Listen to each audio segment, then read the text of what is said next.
친구, 동료 중 유독 받기만 하는 사람이 있어요. 베풀 줄은 모르고 유독 받기만 하는 사람들. 혹 내 친구 중 그런 동료 있나요?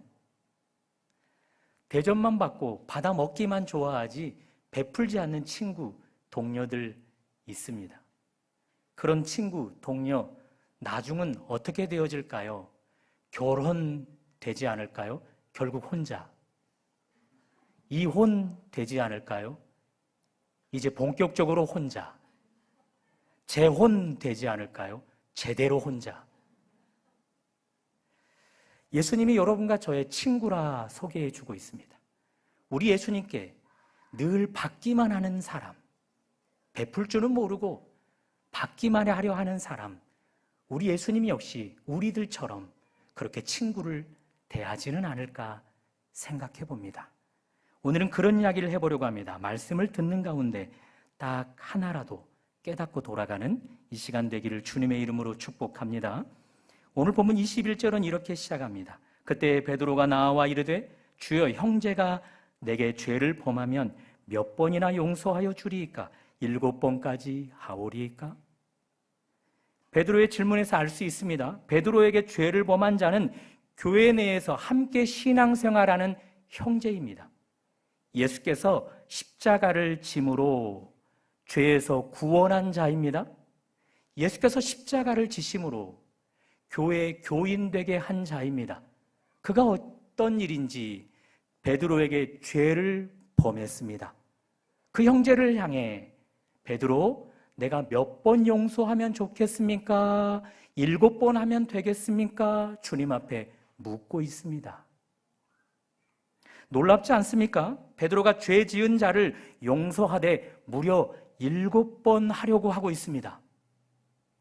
딱 한 번만 용서하는 것도 쉽지 않을 것 같은데, 우리나라 사람들이 좋아하는 3, 4번도 아니고 무려 7번이나 하려고 합니다. 놀랍습니다. 이런 베드로가 북촌교회에 여럿 계시다면 어떨까요? 여러분과 제가 각각 베드로에게 죄를 지었습니다. 그런데 그 각각 베드로가 괜찮아, 용서할게 말합니다. 또다시 그 각각 베드로에게 죄를 지었습니다.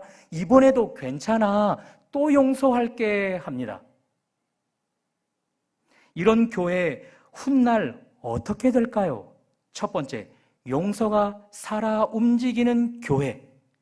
두 번째, 무법천지 교회. 무법천지 교회는 설명이 필요합니다. 기회다. 유순한 물렁물렁한 베드로에게 등쳐먹을 수 있는 기회다. 이런 무법천지 교회, 여러분 첫 번째, 두 번째 교회 중 이런 베드로가 많은 교회, 어떤 교회 될 것 같습니까? 저는 개인적으로 전자의 교회가 될 것 같습니다. 예수님은 저의 죄를 다 용서하셨습니다. 현재의 죄도 계속해서 용서해 주고 계십니다. 계속되는 용서의 사랑이 저를 빚어가고 변화시켜가고 있습니다. 여러분도 그렇지 않습니까? 그런 의미에서 저는 믿습니다. 이런 용서에 대한 넉넉한 마음을 가진 베드로가 많은 교회, 참 교회 될 것을 말입니다. 진리가 자유케 하리라 성경이 말하는 참 자유가 꿈틀거리는 교회 될 것을 믿습니다. 용서 7번이나 하겠다라는 베드로들이 많은 교회, 머리이신 주님이 풍성하게 왕노릇하는 교회 될 것을 믿고 바로 하나님이 찾으시는 교회는 그런 교회가 되어야 함을 믿습니다. 궁금합니다. 베드로는 어떻게 용서에 대해 이런 넉넉한 자세를 가질 수 있었을까? 한번 따라해 볼까요? 예수의 가르침을 바르게 적용함이라. 지난주 본문에서 예수님은 명령문으로 가르침을 허락했습니다. 교회 내에서 죄 지었던 준수 기억하십니까? 그 죄를 지은 준수 때문에 곁에 있던 믿음의 형제 나경을 기억하십니까? 그 두 사람을 향해 주님은 그 문제 두 사람만 해결해야 한다라고 명령문으로 가르침을 허락했습니다. 명령은 해도 되고 말아도 되고 아닙니다. 반드시 해야 되는 것입니다. 두 사람만 그 문제를 해결하라. 남의 허물을 들추어내고 퍼나르기 좋아하는 사람일지라도 Why should I do that?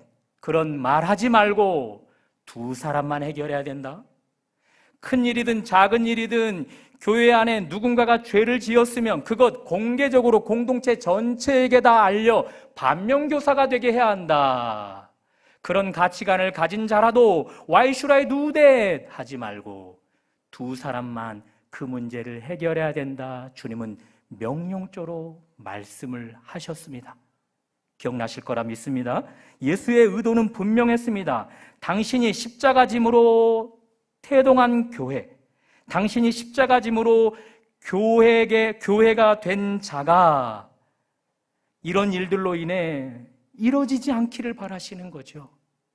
비록 죄를 지은 준수, 죄 지은 준수 때문에 힘들어하는 나경일지라도 이 두 사람이 예수의 명령에 순종할 때 이 두 사람은 물론이요, 두 사람이 속한 교회 공동체 견고하게 될 것을 주님은 믿고 있는 것입니다. 베드로 이런 예수의 명령조의 가르침을 한 귀로 듣고 한 귀로 흘리지 않았습니다. 형제가 죄를 범했는데 단 둘이만 해결하라는 그 이야기를 마음에 품고서 그의 곁에 죄를 범한 형제가 떠올랐던 것이지요. 그리고 나서 죄 지은 형제를 귀히 여겨 무려 7번 용서하면 되겠습니까? 그렇게 주님 앞에 물으며 도전하고 있습니다. 베드로 이런 멋진 자세, 교회만 다니면 형성이 되어지는 자세일까요? 예수 믿고 하나님 믿으면 저절로 이런 자세가 내 안에서 나오게 되는 걸까요? 결코 그렇지 않습니다. 그렇게 되려면 베드로처럼 하되 예수의 가르침과 가르침 사이에서 적절한 반응을 해야 합니다. 가르침과 가르침 사이라는 말을 제가 의도적으로 던졌습니다. 예수님은 베드로에게 지금 형제의 죄를 두 사람만 해결하라는 말씀만 한 것이 아니라 앞서서도 이런 의미심장한 말씀을 하셨습니다. 스크린으로 한번 봐줘보시죠. 마태복음 5장 44절, 나는 너희에게 이르노니 너희 원수를 사랑하며. 제자들에게 익히 주었던 말씀을 베드로는 한 귀로 듣고 한 귀로 흘리지 않았습니다. 마음에 새겼습니다. 마태복음 6장 14절 15절, 너희가 사람의 잘못을 용서하면 너희 하늘 아버지께서도 너희 잘못을 용서하시려니와 너희가 사람의 잘못을 용서하지 아니하면 너희 아버지께서도 너희 잘못을 용서하지 아니하시리라. 이 말씀을 들을 때마다 마음에 새겼습니다. 그리고 자기가 할 수 있는 범위 안에서 도전해오던 중이었습니다. 처음에는 내가 형제의 범죄 한 번만은 용서할 수 있겠거니 하면서 출발했습니다. 그것이 가능해지자 2번으로 넘어갔습니다. 가능해지자 3번, 더 가능해지자 7번까지 할 수 있겠습니다 라고 하게 된 것입니다. 사랑하는 여러분, 성경의 가르침을 분명하게 한번 들어보십시오. 로마서 10장 17절, 여러분이 너무나 잘 아는 말씀입니다. 스크린으로 한번 봐줘보십시오. 그러므로 믿음은 들음에서 나며 들음은 그리스도의 말씀으로 말미암았느니라. 여기 믿음은 들음에서 나며, 이것이 동사입니다. 이 동사가 원형으로 보면 이런 의미심장한 뜻을 갖고 있습니다. 설득당하다, 그리고 순종하다, 심지어 충성하다라는 뜻을 갖고 있습니다. 예수의 가르침을 반복해서 듣게 되면 설득당하는 일들이 있게 되어지는 것이죠. 또 듣게 되면 또 설득당하는 일이 있게 되어지는 거죠. 설득을 반복해서 당하게 되어지면 순종하게 되어지고 충성까지 하게 되어집니다. 다만 그 사이에 딱 한 가지가 필요합니다. 무엇일까요? 설득당한 것을 크고 작게 실천하는 것, 그것이 필요한 것이죠. 베드로는 설득당할 뿐만 아니라 자기 안에서 할 수 있는 범위로 실천하기 시작한 결과 로마서 10장 17절을 열매로 맺을 수 있었던 것입니다. 사랑하는 여러분, 다시 한번 말씀드립니다. 교회만 다녀서는, 가르침을 듣기만 해서는 로마서 10장 17절을 기대할 수가 없습니다. 가르침을 듣고 기존 나의 옳지 않은 것은 과감히 버릴 수 있어야 합니다. 주님 것으로 새롭게 채울 수 있어야 합니다. 그리고 그것을 크게나 작게나 내가 할 수 있는 범위 안에서 실천해 내야만 합니다. 그래야만 로마서 10장 17절이 내 삶에 열매 맺어지게 되는 것입니다. 여러분과 저는 2주간 교회 나의 고민, 나의 사랑이라는 주제로 예수님의 가르침을 받았습니다. 목회자의 가르침이 아닙니다.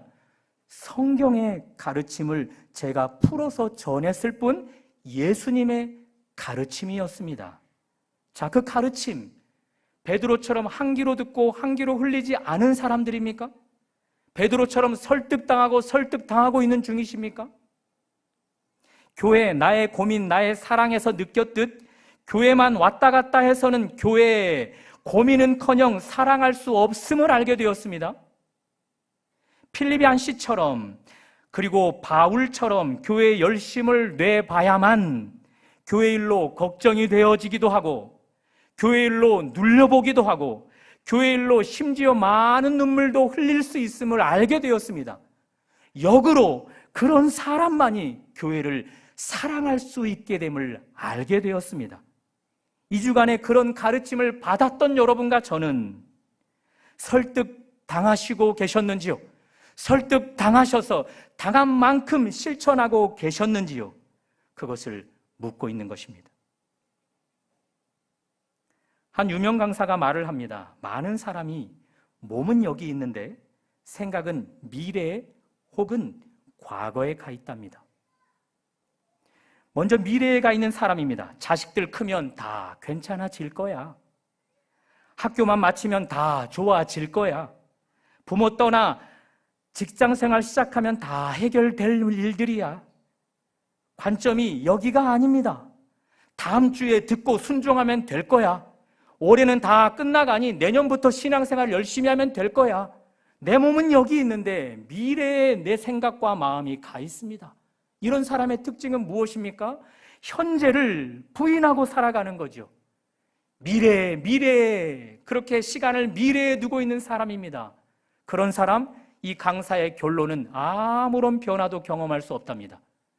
반면 생각이, 마음이 과거에 가 있는 사람, 그래도 그때 그 교회가 좋았지, 그때 가난했지만 그때가 참 행복했지, 퍼스트 스쿨일 때, 신입 간사일 때가 행복했지, 교회 첫 등록했을 때가 신났지, 직분을 처음 받았을 때가 뜨겁게 신앙생활 했을 때지. 현재에 집중하지 않고 과거에 머물러 있는 사람, 그 강사의 결론은 똑같습니다. 그런 사람도 아무런 변화를 경험할 수 없답니다.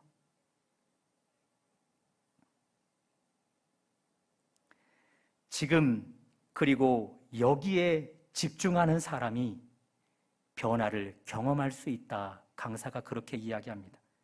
베드로는 지금 그리고 여기 예수 앞에서 가르침 받는 일에 집중했습니다.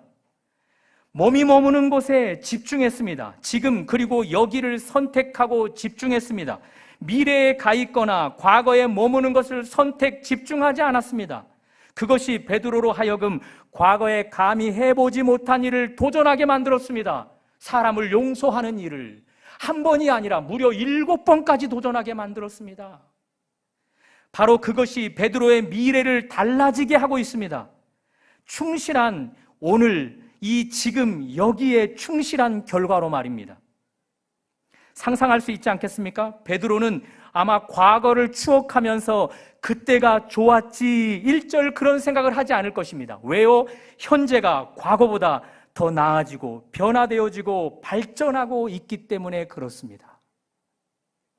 사랑하는 여러분, 사람은 가변적인 것에 의해서가 아니라 진실, 진리에 의해서 결정됨을 믿으십시오. 한번 따라해 볼까요? 나는 가변적인 것에 의하여 결정되지 않는다. 오직 진실, 진리에 의하여 결정되어진다. 가변적인 것과 진리, 진실을 한번 비교해서 설명해 보겠습니다. 이런 예가 적절할지 한번 들어보십시오. 제주 도민 가운데는 4.3 사건 당시 행방불명된 희생자를 둔 분들이 참 많습니다. 우리 교회도 그런 분이 계셨습니다. 최근 한 송도님의 할아버지 유해가 74년 만에 신원이 확인되어 유족 품에 돌아가게 되었습니다. 뉴스에서 보도되어지길 타지에 있는 4.3 희생자 중 신원 확인된 것이 이것이 첫 번째랍니다. 체열 검사로 유전자 감식 결과로 신원을 확인하게 된 것도 이것이 최초랍니다. 저는 그것을 기적이라 풀고 싶습니다. 제주도청 주관으로 그 유해를 제주 4.3 기념관으로 옮겨 봉환하게 되어질 때 제가 잠시 위로 예배를 인도할 수 있게 되었습니다. 그 자리에 이 일을 계기로 내게 행방불명된 희생자들도 찾을 날을 더 고대하게 될 사람들이 참석할 것을 여겨 그분들을 도전하고자 이렇게 전했습니다. 여러분들이 그 희생자, 행방불명된 희생자를 찾기 위해서 기존에 추구해 갔던 방식을 다 추구하라. 다만 거기에 한 가지를 더 추구하면 좋겠다. 그것은 하나님을 믿는 일이라. 가변적인 것은 변화될 수 있는 것입니다.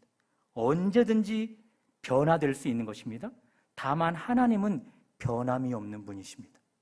그러니 가변적인 것에 내가 무언가를 의지하기보다 불변하시는 진실 하나님께 의존하는 것이 내 삶을 결정짓게 된다는 것이지요. 사랑하는 여러분, 예수님의 가르침을 따라 사는 것, 그것이 진리, 진실입니다. 그것만이 가변적이 아닌 것입니다. 예수 그리스도의 말씀을 듣고 반응하는 것, 그것만이 사실이며 진리입니다. 그것이 내 미래를 멋지게 펼쳐줄 것이고 그것이 나의 과거보다 멋진 현재를 성장으로 변화로 발전시켜 줄 거라는 것이죠.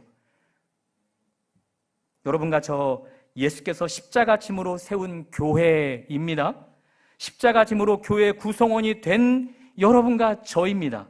어떻습니까? 여러분과 저는 이 교회를 그리고 이 교회 구성원을 지켜내고자 베드로처럼 죄를 범한 자 몇 번이든 용서할 의향이 있으십니까?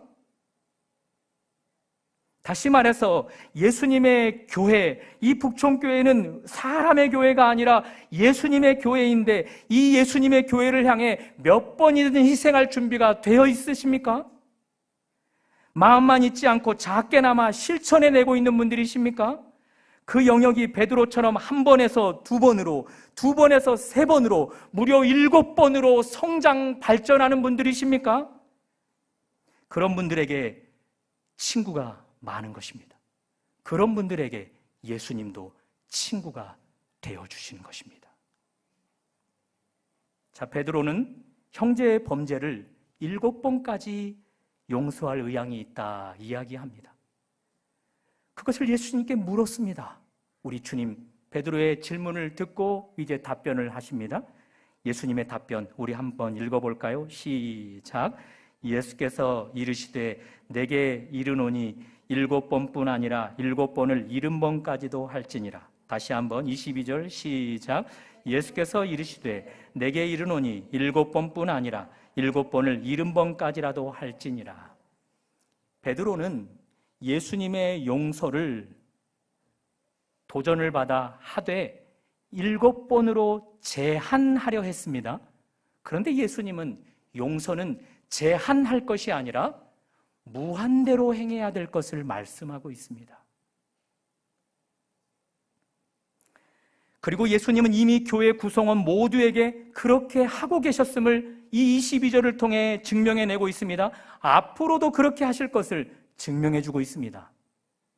어떻습니까? 예수님의 이 22절의 답변을 들으니 숨이 덜컥 막히십니까? 숨이 막히지 않을 수 있는 방법이 있습니다. 베드로처럼 처음부터 7번 하려 하지 않고 딱 한 번만 해보리라 도전하는 것입니다. 그것이 되면 2번, 그것이 되면 3번. 그래서 숫자를 늘려가면 우리 7번을 70번까지도 할 수 있게 되는 것이죠. 22절 이 말씀을 제자들이 도전받기를 원하셨던 예수님은 곧 한 비유를 드십니다.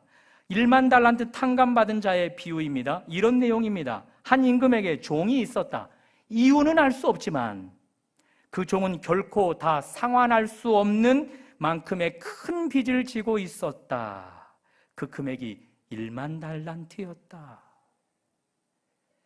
북촌교회가 금융권에 진 빚이 2억 이상이었습니다. 최근 몇몇 교회와 이야기를 나누다가 듣게 된 사실, 똑같이 1억을 빚졌는데 그것을 10년째 상환하기 위해서 계획을 세우고 있답니다. 또 어떤 교회는 10년이 지났음에도 불구하고 그 1억을 상환하지 못하고 이자만 갚아갈 뿐 원금은 하나도 줄여가지 못하고 있답니다. 그런데 북촌교회는 이자만 내는 것이 아니라 원금도 많이 상환했습니다. 그래서 2억이 넘어가던 돈을 1억 안으로 대폭 줄여들게 했습니다. 제가 이 말씀을 드리는 것은 여러분이 출석하고 있는 교회가 재정적인 고민을 하고 있음을 알 필요가 있기 때문입니다. 특히 북촌교회가 재정상의 고민을 안고 있을 때 이것을 자신의 고민으로 끌어안은 자들이 힘에 지나도록 헌금을 하고 있다는 사실도 알려드리고자 하는 것입니다. 또 이것을 말씀드리는 이유는 이런 차원의 고민, 북촌교회에 출석하고 있는 분들이라면 자신의 고민으로 가져야 할 필요성이 있기 때문에 알려드리는 것입니다. 그리고 마지막으로 이 말씀을 드리는 이유는 우리는 상환할 수 있는 빚을 졌는데 본문의 종은 감히 상환할 수 없는 금액을 빚졌다는 것입니다. 몇 년이면 이 1만 달란트 갚을 수 있을까요? 10년? 평생?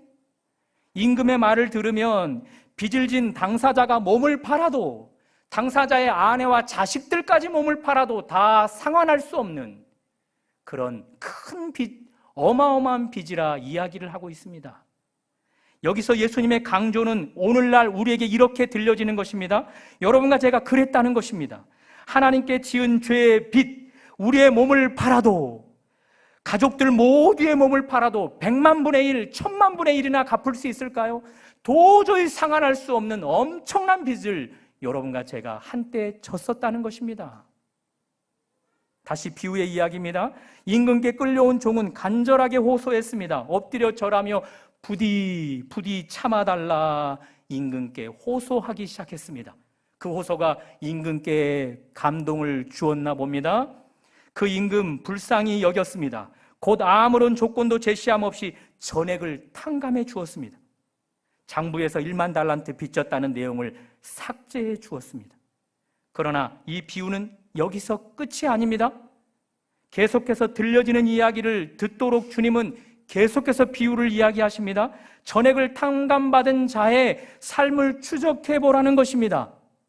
그의 삶을 추적해 가봤더니 임금 앞에서 나온 이 종이 가는 길에 100데나리온을 자기에게 빚진 자를 만났습니다. 1만 달란트와 100데나리온은 감히 비교도 될 수 없는 금액인 것이지요. 그를 보자 화가 난 종 멱살을 잡고 흔들다가 갚으라 하자, 조금 전 임금 앞에 이 종이 취했던 자세를 이 동료가 똑같이 취합니다. 엎드려서 참아달라고 호소했습니다. 그러나 이 종은 임금과는 다른 태도를 취합니다. 그를 끌어다가 옥졸에게 넘겨버립니다. 그 소문을 들은 임금은 당장 그 종을 잡아들였습니다. 엄하게 꾸짖습니다. 33절 예수님의 심정으로 여러분들이 한번 읽으면서 느껴보십시오. 시작. 내가 너를 불쌍히 여김과 같이 너도 내 동료를 불쌍히 여김이 마땅하지 아니하냐.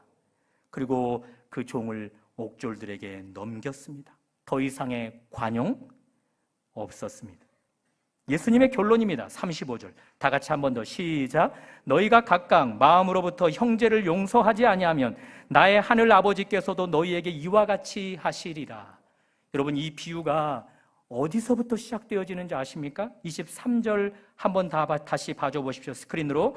그러므로 천국은 이와 같으니. 여러분, 마태복음 18장은 천국 교회 이코르로 되어 있습니다. 교회는 이와 같으니, 천국은 이와 같으니. 예수님이 천국을 이 땅에 이끌어온 분이십니다. 그 천국에 예수님이 누가 들어갈 수 있는가 이야기를 합니다. 오직 그 방법은 하나, 하나님의 용서를 받는 자, 무한대의 용서를 받는 자, 그런 사람만 천국 교회에 들어갈 수 있다라고 말씀해 줍니다. 동시에 그것은 하나를 연달아 이야기를 해줍니다. 하나님 앞에 무한대의 용서를 받은 자, 그 용서를 통해 다른 누군가를 용서할 수 있어야 한다는 것입니다. 하나님 편에서의 용서와 나의 편에서 타인을 향한 용서가 긴밀히 연결되어져 있어서 하나라도 깨지면 천국에 들어갈 수 없고 교회에 들어갈 수 없다 말합니다. 하나님 편에서 무한대의 용서를 받았는데 내 편에서의 용서가 타인을 향하여 흘러가지 못한다? 그에게는 무한대로 허락되어질 천국이, 무한대로 허락되어질 것 같은 교회가 취소되어지고 들어갈 수 없게 되는 것입니다.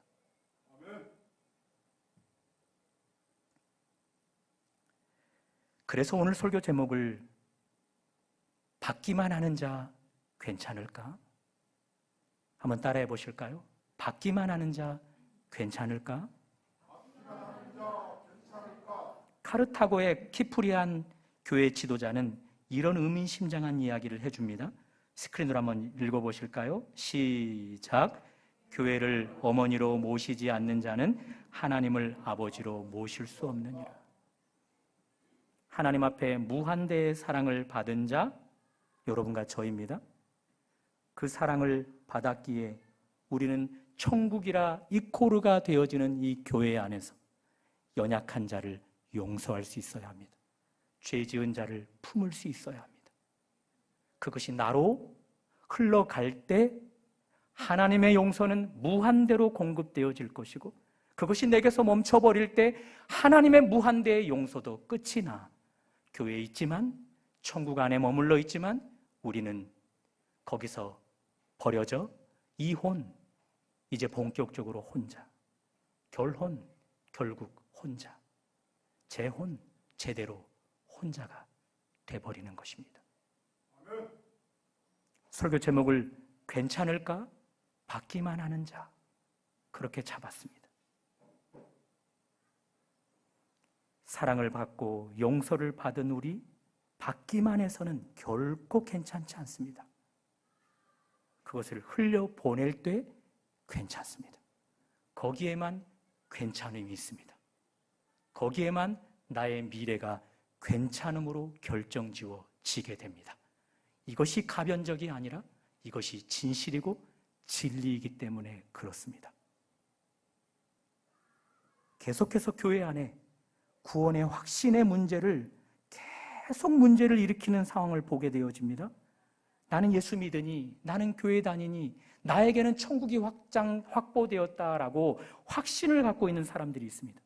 그런데 많은 성경은 그 천국 얼마든지 취소, 버림받을 수 있음을 이야기해 주고 있습니다. 사랑하는 여러분, 괜찮겠습니까?